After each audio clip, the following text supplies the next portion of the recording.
శివునికి ఎంతో ప్రీతికరమైన కార్తీక మాసం ముగిసిపోయి లక్ష్మీదేవికి అత్యంత ఇష్టమైన మాసం మార్గశిర మాసం మొదలైపోయింది. డిసెంబర్ 2 నుండి డిసెంబర్ 30 వరకు మార్గశిర మాసం ఉంటుంది. వైకుంఠంలో ఉన్న లక్ష్మీదేవి ఈ మార్గశిర మాసంలో భూమిపైకి వచ్చే తన భక్తులు చేసే లక్ష్మీ పూజలను చూస్తూ తన భక్తులపై కనక వర్షాన్ని కురిపిస్తుంది. ఈ మార్గశిర మాసంలో ప్రతి గురువారం చాలా విశిష్టమైనది. మార్గశిర మాసంలో వచ్చే గురువారాలకు లక్ష్మీవారాలుగా పరిగణిస్తారు. కాబట్టి మార్గశిర మాసంలో ప్రతి గురువారం నాడు ఎవరైతే లక్ష్మీదేవిని పూజిస్తారో అలాంటి ఇళ్లలో సుసంపన్నమైన డబ్బు ఉంటుంది. అలాగే మీ భర్త సంపద కూడా పెరుగుతుంది. కుటుంబంలో ఎలాంటి కష్టాలు లేకుండా లక్ష్మీదేవి మీ ఇంటిని రక్షిస్తూ ఉంటుంది. కాబట్టి ఇంతటి పవిత్రమైన మార్గశిర మాసంలో మీ ఇంట్లో లక్ష్మీదేవి తాండవించాలంటే అత్యంత పవిత్రమైన పూజ గదిలో కొన్ని వస్తువులను తప్పకుండా పెట్టుకోవాలి. కాబట్టి మీ ఇంటిపై లక్ష్మీదేవి చల్లని చూపు ఉండాలంటే మన పూజగది తప్పకుండా ఉండాల్సిన వస్తువులు ఇప్పుడు చూద్దాం. వీడియో చూసే ముందు వీడియోకి లైక్ కొట్టి మా ఛానల్ని సబ్స్క్రైబ్ చేసుకోండి. ఓం నమఃశివాయ అని కామెంట్ చేయండి. ప్రతి ఒక్కరు పూజ గది తప్పకుండా ఈశాన్య దిశలోనే ఉండాలి. దేవుడిని పూజిస్తేనే పూజలకి రెట్టింపు పుణ్యఫలం కలుగుతుంది. ప్రతి ఒక్కరి పూజ గదిలో తప్పకుండా పసుపు కుంకుమలు పెట్టుకోవాలి. లక్ష్మీదేవికి అత్యంత ఇష్టమైన వాటిలో పసుపు కుంకుమలు ఒకటి. పూజ గదిలో ఉండే పసుపు కుంకుమలకు చాలా దైవశక్తి ఉంటుంది. కాబట్టి ఈ మార్గశిర మాసం నెల రోజుల పాటు స్త్రీలు ఉదయం స్నానం చేసిన తర్వాత పూజ గదిలో ఉన్న పసుపు కుంకుమలను తీసి మీ మంగళ సూత్రానికి పెట్టుకోండి. ఈ మార్గశిర మాసంలో ఎవరైతే ఇలా చేస్తారో అలాంటి స్త్రీలకు నిండు సౌభాగ్యం లభించడంతో పాటు లక్ష్మీదేవి అనుగ్రహంతో భర్త ఆదాయం విపరీతంగా పెరుగుతుంది. లక్ష్మీదేవి భర్త విష్ణుదేవుడు ఎక్కడ ఉంటే అక్కడ లక్ష్మీదేవి తిష్ట వేసుకొని కూర్చుంటుంది. కాబట్టి మార్గశిర మాసంలో ఒక తాబేలు విగ్రహాన్ని మీ ఇంటికి తెచ్చుకొని పూజ గదిలో పెట్టుకోండి. తాబేలు అంటే విష్ణు స్వరూపం కాబట్టి ఈ మార్గశిర మాసంలో తాబేలు విగ్రహాన్ని ఇంటికి తెచ్చుకొని మీ పూజ గదిలో దిశలో పెట్టుకోవాలి. పూజ గదిలో ఉన్న తాబేలు విగ్రహాన్ని ప్రతిరోజు ఒక పుష్పం సమర్పించి నమస్కారం చేసుకుంటే కోటి జన్మల పుణ్య ఫలితం లభిస్తుంది. నీ మనసులో ఉన్న కోరికలు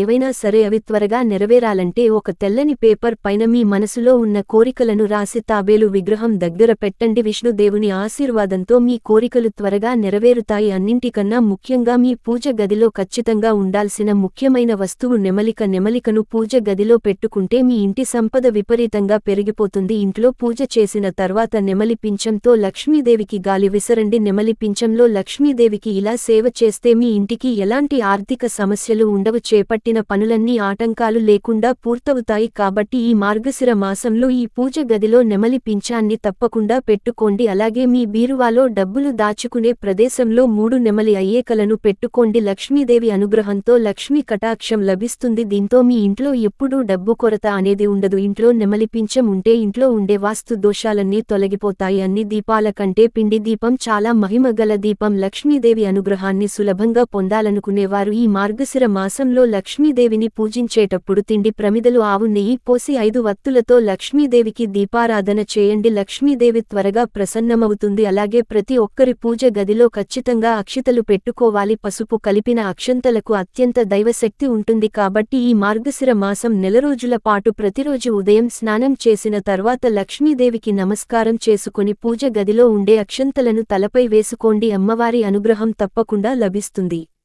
తులసి మొక్కల్లో లక్ష్మీదేవి కొలువై ఉంటుంది. కాబట్టి మార్గశిర మాసంలో ఎవరైతే తులసి మొక్కను పూజిస్తారో అలాంటి ఇళ్లల్లోకి డబ్బు వరదలా వస్తుంది. సుఖవంతమైన జీవితంలో లభిస్తుంది. కాబట్టి లక్ష్మీదేవి ప్రీతికరమైన ఈ మార్గశిర మాసంలో తులసిని ఎక్కువగా పూజించండి. జీవితంలో ఉన్న కష్టాలన్నీ తొలగిపోతాయి. మీ ఇంట్లో తులసి మొక్క లేకపోతే మాత్రం మీరు మార్గశిర మాసంలో ఖచ్చితంగా తులసి మొక్కను తెచ్చుకోండి. మీ కుటుంబానికి సిరిసంపదలు లభిస్తాయి. అలాగే ఈ శక్తివంతమైన మార్గశిర మాసంలో లక్ష్మీదేవి విగ్రహాన్ని తెచ్చుకొని మీ పూజ గదిలో పెట్టుకోండి. ఈ మార్గశిర మాసంలో వచ్చే ప్రతి గురువారం చాలా పవిత్రమైనది. కాబట్టి ప్రతి గురువారం రోజున లక్ష్మీదేవి విగ్రహానికి పాలతో అభిషేకం చేసి లక్ష్మీదేవిని పూజిస్తే ఎన్ని కష్టాలు ఉన్నా సరే మీ సమస్యలన్నీ వెంటనే గట్టెక్కుతాయి. రాగి చెంబులో త్రిమూర్తులు కొలువై ఉంటారు. కాబట్టి ఇంట్లో పూజ ప్రారంభించే ముందు ఈ పూజ గదిలో ఒక రాగి చెంబును పెట్టుకోవాలి.